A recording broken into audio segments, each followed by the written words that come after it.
All right. Everybody hear me okay?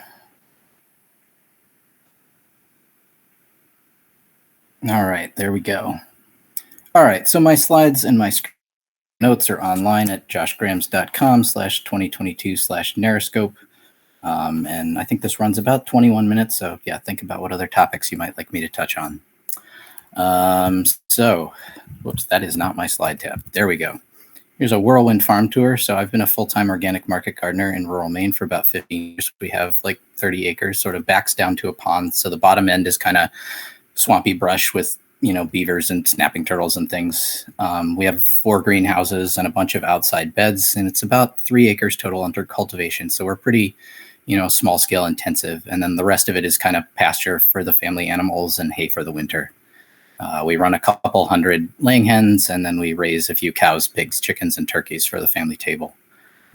The farm belongs to my folks. I'm full-time, and one sister-in-law and a couple of my brothers put in a fair amount of time, and then we take in some volunteers or we hire some seasonal local help during the growing season. We do a lot of mixed cherry tomatoes. It's been kind of crazy this year. We have had 2 harvests this week of like over 500 pounds of cherry tomatoes. These pictures are actually from especially large harvest from last year, which only made about 400 pounds. Oh, I totally did.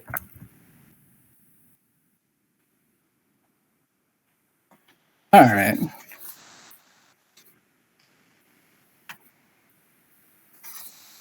All right. So you probably, now, if I get back to my slides and not walk off there. Yeah.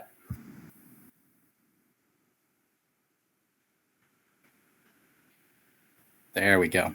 Sorry about that. I thought I was switching my slides and I was still on the gather window. So I walked off the chair. Right. So this is our farm. We have 4 greenhouses. We have outside beds. It's about 3 acres. The bottom end is sort of swampy and there's not much there. There's, animals and stuff, beavers and snapping turtles and so on. We do a whole lot of cherry tomatoes. This is like 200 pounds from this week. We've had 2 harvests of like over 500 pounds a piece. So things are going a little crazy. We do a bunch of beans, and we do lesser amounts of other common vegetables. We have a few animals. I'm not going to talk about that today. We run a couple hundred laying hens, and then we do beef, pork, chicken, turkey just for us. And yeah, we do some Brussels sprouts and cucumbers and that kind of stuff. We don't do anything too fancy. We're a little bit boring in that respect. And we're also we try to do pretty well by the soil and the ecosystem, but we're pretty clear that this is a business primarily rather than primarily a conservation project. And, I'm coming at this from a real world perspective, but I'm not suggesting you should put insane amounts of real world detail, into your game. I'm not going to go make a super detailed organic market gardening simulator 2024 that would, make, Dwarf Fortress and Crusader Kings look shallow and simplistic, because I think that would be boring, right? I'm much more interested in asking, how can we make fun, approachably abstract, stylized, caricatured representations of farming that's, still have something to say about how it feels to interact with an ecosystem on a daily basis. So, I think the biggest thing that sort of means to me is how do we entangle the player in the ecosystem? How do we make them dependent on the whims of nature, but also make their actions ripple through the environment and then call out those effects later? There's a saying that 1 year's seeding is 7 years weeding, right? And in real life, you mostly notice the bad stuff because, how are you going to know if one of your habits prevented a problem? But I think in a game, we can find more ways to tell the player that happened. Maybe all your neighboring farmers are having problems and you're not, or somebody comes up and they're like, well, I can't get rid of this problem. How are you being so lucky? There's also another question is, are you going to try to cooperate with the ecosystem, or do you regard it as a problem to be overcome? Farming can be really frustrating. It's easy to see how we got into the current industrial agriculture mindset. If you're just barely scraping by, you may grab at anything that seems likely to reduce some of the uncertainty. And is that a question that your game wants to pose to the player or not? I like to say farming is like an intense production line environment crossed with one of the world's most fascinating detective gigs, because, if you don't do the job well, it's going to come back to haunt you. If you don't do it fast enough, you won't make enough to pay the bills. But also, if you aren't always watching out for the details and looking for patterns, you may not notice that you even have a problem, much less figure out why it's happening. I do think, like, in real life, you certainly have to like the work, the sort of almost meditative rhythm of weeding and the bending and the kneeling and your fingers in the dirt and looking back and knowing that you've cleaned out the weeds to let the vegetables grow strong and healthy, and that the job will be that much easier next year because these weeds at least haven't gone to seed. The details of the work are the whole thing. Like, almost anyone can do the work, but, I can do it 2 or 3 times fast as the volunteer and do a better job at the same time. And then the H2A workers, the Mexicans or the Jamaicans or whoever, like, they can do it. They might be another couple times faster than I am. Like, if you go to the slide there, this links to a fairly big farm in California and then a tweet from the United Farm Workers. And like, these are both pretty big farms. And like, one of these people is doing this like way faster than the others, like possibly 2 or 3 times. So I do think that games have sort of explored, teaching players to do repetitive tasks swiftly and accurately. How much there is to say here, but think about whether you want to represent that in your games, either as character skills or player skills or both. I don't know how far you want to go with the simulation in a sort of like cottagecore fantasy game. Like, as a programmer, I do enjoy actually coding simulations, and maybe a rich simulation is a waste of time or even an outright obstacle if the players can't understand it, or it doesn't tell the story that you want to tell. But I think there may be ways to give players some of the feeling without the difficulty. Like, what if say 1 in 20 of your plants wasn't saleable and you had that as a budget to tell stories about the trials and tribulations of your farm, without it being a punishment for non-optimal play. I also think that you could probably go a long way with some sort of story-lit thing of sort of matching against some patterns in what the player is doing to decide how you're going to make their lives interesting. Maybe you're growing all short-term crops like radishes and arugula, where you get a quick harvest and then you turn the soil over and you plant again. And, with rototilling so much, you're burning your organic matter quicker and your soil crumb structure isn't what it could be. So maybe your soil, dries into a brick or it, crumbles to dust. But, boy, you can grow really beautiful, like, romaine and cabbages because, the slugs, you've disrupted all their fragile eggs and there's not a slug in sight. Or, on the other end, maybe you're going no-till and you've got, mulching heavily and you can laugh in the face of a moderate drought, but, the slugs are, hiding under all that mulch and, making lace out of your romaine. And I do think if you're into simulation, I think the temperature and the weather are areas that could reward a little bit more sort of messy and natural simulation than we usually see without it being maybe too overwhelming to implement. So Stardew Valley has, seasonal breaks, like, this plant only grows in spring. What if it had a temperature curve instead? Just take a sine curve for day length and then, shift it by, 4 to 6 weeks, to simulate the lag from the Earth's, acting as a thermal mass and taking a while to warm up or cool down, and throw in a little randomness. And, now you have a system where players can push their luck. Do you really believe that this is the last frost of the year? Or are you going to be a little cautious? Do you want to bet that the first few days of summer will be cool enough that you can squeeze in one more crop of romaine without it bolting and getting bitter? And it also gives you opportunities for equipment or for players to be clever about design. Maybe you can put up supports and shade cloth to keep the lettuce cooler a little longer. Maybe you can grow it in the shade of some trees or some pole beans. Rain could be more common and come in different amounts, like rather than the soil just being wet or dry. Like here in the Northeast US, like unless you're in a dry spell, you mostly only have to water your tender seedlings or your newly planted seeds. And it just happens. And then watering is sort of a special thing that you do. And then you can use that to tie the player into caring more about the weather. Maybe you're praying for 3 straight days of sun so that you can make hay, or maybe it's been relentlessly sunny and you really, really want a cool gray day to set out your transplants, before they have to take the full heat of the sun. Or maybe it's been, drizzly and rainy for weeks and the molds and fungal diseases are just going nuts, but, maybe the mushroom foraging, like there's this patch of spring onions in Stardew Valley. And when I played this game, I went to pick them and I was just a screen or 2 away and I ran into the forester. And like, as a farmer, my first thought was like, oh no, like she's already picked them, or she's going to tell me I can't be foraging on her land, or And then she's like, oh, I lost my axe. Can you go find it? And I'm like, okay, sure. But then she's just standing there, and I'm like, okay, like I don't want to lead her to be like my thing, you know? And I kept coming back, and she was still there. And finally I just walked past, and, you know, she didn't follow me. And then I'm looking at it, and I'm like, okay, there are, you know, 10 spring onions here, and like maybe 5 is probably too greedy, but maybe I can take 4, and then there'll be more next year. And of course, that's not how the game works at all. Like, I don't think it really cares about any of that stuff. But what if you had a game that did? You know, you could have a whole stealth action RPG around foraging. You know, learn the plant's habitats, and, you know, find the plants and make sure no one sees you, and, you know, make decisions about how many to harvest and how many to leave.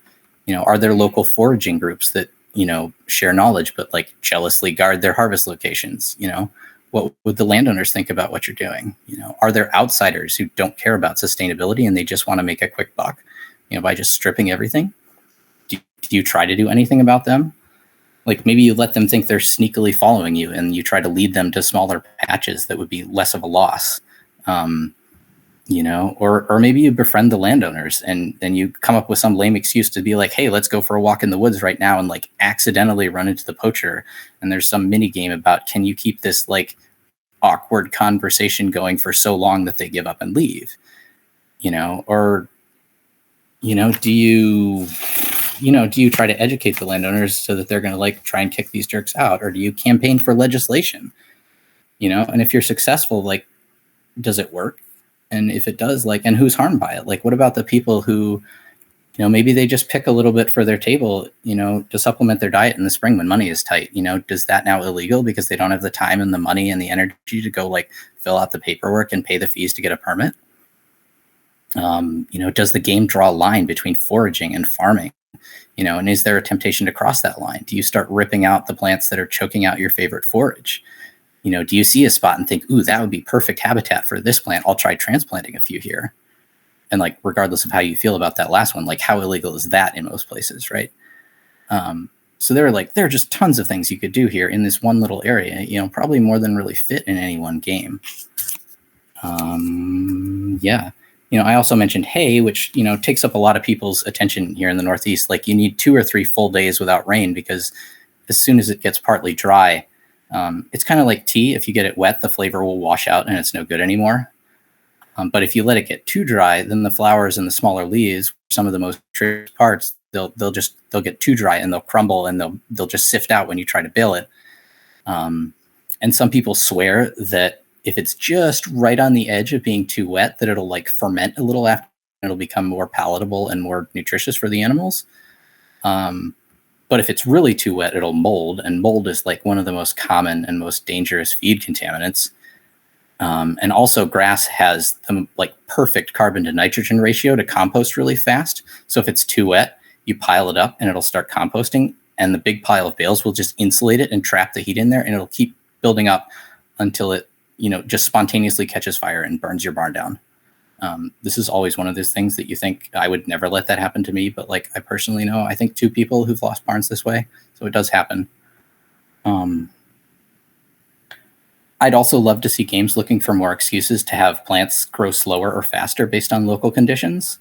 Like, in real life, the number of days on the seed packet is really more of a guess, you know, and it's kind of tricky to try to schedule nature to like meet your sort of business or your dietary needs. Like, you need food now, or you need to sell this thing now. What else? And also the catalog descriptions may be like overly enthusiastic, or the plant may have grown differently in their test plots. You know, we once tried a cherry tomato that everyone else seemed to really love. And for us, they were bigger than a golf ball. Like, you couldn't remotely fit a whole one in your mouth, and we had to drop them. And I still don't know why that is. Like, did we have better nutrient balance in the soil? Do we have more or better pollinators? And actually, pollination is a whole fascinating thing in its own right. Like, we know it can affect fruit size. And actually, bumblebees do a much better job at pollinating tomatoes than the non-native honeybees that were brought over from Europe, you know, way back when. And if a tomato is like 10% smaller, like in all 3 dimensions, that's like 90 times 90 times 90, like 729. That's like, say, 73%. Like, you've already lost over a quarter of the weight. And that's kind of a big deal. Where did I turn over my next page? Sorry. And actually, like raising bumblebees is relatively new, and it's mostly only done by a couple big companies. So we buy these like temporary hives, and then the bees outgrow them, and they go like find a hole in the ground somewhere. But we recently just found this cool little spiral bound book, and it's really cool how different they are from honeybees and stuff. And there are other native pollinators, and they're sort of attracted to different colors and shapes and things of flowers. Like, what if you had a game where you played a landscape of procedurally generated flowers, and you could like periodically choose which way they're going to spread, and have like what's the term Kate Compton uses, mutant shopping, where you like line up a series of mutations and be like, which way do you want this to evolve, and you could see which pollinators you could attract and support over time. And like, how a cucumber slice breaks into those three triangles, like those three wedges correspond to three parts of the flower. And if you've got inconsistent pollination and one of them doesn't get pollinated as well, like that wedge will be smaller and it'll, pull the fruit into a curve. So you get a cuc that's shaped like a banana. All right, so let's move on to people stuff. The players need to be able to understand what's going on. Who was it who talked yesterday about how overwhelming, resource management games can be, right? When you first start out, how do they find that out in your game? Are there books in game? Are there experts? Are there, pushy locals who give you unsolicited advice? How do you know if you can trust someone's advice? Like in the real world, that's a big problem. Will it actually work for you on your farm? That could even be a difficulty setting, right? In easy mode, you have reliable mentors who will keep an eye on you. In hard mode, you have to sort through conflicting advice. And let's also talk about like who's into farming and why. Sometimes they're retired professionals. Like this is actually probably the most realistic aspect of Stardew Valley. Like I know several people who've worked at Google or Microsoft or whatever, and now they're off raising chickens or goats somewhere. I know a fair number of retired doctors who've got to grow vegetables, and this generally works out pretty well for them. They have some money, so they don't need to be profitable right away, and maybe not ever. Sometimes there is a bit of resentment toward them in the farming community. Like, well, sure, I could do okay if I had that much money to throw at the problem, or, but they generally do okay. Or there are people who just love gardening and, they end up doing it as a business somehow. Sometimes they, maybe they run into financial problems, turn it into a business, or they just kind of gradually, I know a bunch of people who do like the flower beds in front of like all the businesses on Main Street in a small town because they did one for a friend, and then they just got recommended to other people, and now they're doing this whole bunch of things. Or there are a lot of young people who just don't want to get into the rat race in the first place. Farming collects a bunch of sort of neuroatypical people, and farming's, local food is a hot thing, for the last 10, 15, 20 years, right? And sometimes they get into it because they think it sounds romantic, and then they find that it's not just playing with cute animals and, playing guitar around the campfire, and, they get a rude awakening. But most of them really kind of like the physicality of it, and, they get along eventually. Or they're like second and third generation farms. Sometimes the kids just love what they grew up with and they don't want to do anything else. Maybe they go to university for agriculture, or sometimes they end up in like lobbying or marketing careers that are sort of agriculture adjacent instead, but sometimes they just like farming. And sometimes the parents want their kids to get a good job instead of farming, and they deliberately leave them out of things. So like this New York Times article about a woman from a cattle farm whose parents just never involved her. So she went off and sang opera for, 15 years. And then her dad died, and she started thinking about what she'd do when she inherited. And now she's out, driving tractor and singing Puccini to the cows, which is pretty cool. I would love to see, like, what about a game where the player is half of a married couple on a generational farm? Like, who's interested in the farm? Are they both? Maybe only one. And if it's only one, it can go either way. Like you might have, a woman who grew up on the farm and her spouse gets really into it. Like new converts are the biggest fanatics, right? And, and she's like, oh, good, I can go be an elementary school teacher instead, and just kind of keep an eye on the farm on the side, or maybe she's super into it and he just tolerates it. And she's like, yep, I saw that eye roll, buddy. Like, don't make me pull out the video of you talking baby talk to the lamb we're bottle feeding. Right. And actually, I think NPC main characters can be like a really interesting mechanic. Like they could be a mentor, or they could do some of the record keeping, or, think of 80 Days where Fog can just be like, nope, we're doing it this way, while still being completely in character. Another big question, I don't see games addressing is like, where do you sell your produce, or not as often, is where do you sell your produce? Like dropping it in a box and having money magically appear just feels like such a missed opportunity. Like if you have a self-serve farm stand, do you do farmers markets or flea markets, a CSA, or retail pre-orders? Like all of these different things are very different in how much you can charge, how much business you have, how much time you spend, you know. So like I just put this together in a hurry, so don't like take this as any sort of universal truth here, but like a self-serve farm stand isn't much labor and you can charge pretty good prices, but like how many people are willing to come all the way out to the farm? Are you on a main road or right near a town?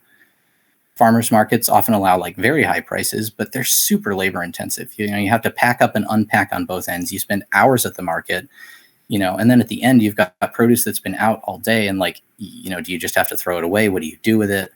So wholesaling usually comes with significantly lower prices, but like the lower labor may make it worth it. You can just pack up you can pack up 500 pounds of cherry tomatoes and just take them all to one place, and it's, a couple $1,000s. And if you're doing it to smaller or specialty stores, food co-ops or health food stores, like you may have some bargaining room to actually, bargain on the prices. You may get some feedback on what their customers like or don't like. With the big chain stores, they're going to give you the price, and whether or not it's fair, you're just stuck with it. Our actual local grocery stores bumped up their price for organic cherry tomatoes this spring, the retail price from 4 to 5. And like, we were all excited about that. And then we got the price sheet and we're not seeing a penny of that. So, restaurants may be willing to pay a lot, but may also just be getting super cheap bag of lettuce mix from Cisco and be totally unwilling to pay 5 times as much for local organic salad mix. You never know. And they go out of business a lot, and they may be trendy and faddish and all that kind of stuff. You just never know. And I think you can also ask, like, how do these decisions affect your relationship with and your reputation in the community? Like if you're selling to Walmart, like how do people feel about that? Tie the player to this place, to this farm, let them make it their own. So yeah, that's about the end of my scripted stuff. Like I do want to note that opinions vary a lot between farms and farmers, different microclimates and soil types and crop mixes and working styles. Like if you ask different farmers, you may get 4 different opinions. So these ones are mine, and they may not be true for some people. So yeah, questions?